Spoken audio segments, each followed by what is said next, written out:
இயற்கையின் படைப்பில் இறைவன் படைத்தது இந்த அழகான ஆற்றங்கரை. இந்த ஓசூர் சிட்டிக்குள்ளே சென்டரில் எவ்வளோ அழகாக இருக்குது பாருங்கள். ஸோ சூப்பராக இருக்குது. இது ஒரு அழகான ஒரு ஏரின்னு சொல்லலாம், இல்லை ஒரு பியூட்டிஃபுல் பிளேஸ். லைக் செம்மையாக இருக்குது.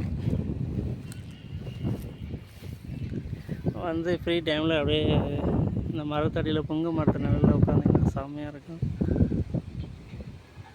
வான் கோழியா அது என்ன கோழி மரத்தில் உட்காந்துட்டு இருக்குது பாருங்கள். தண்ணியிலே நீந்திட்டுருக்கு எனி டைம்.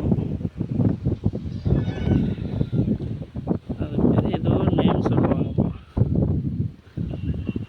முலாங்கோழியா இதை சொல்லுவாங்க. மூழ்கிட்டே இருக்கு இல்லையா தண்ணியில், அதனால்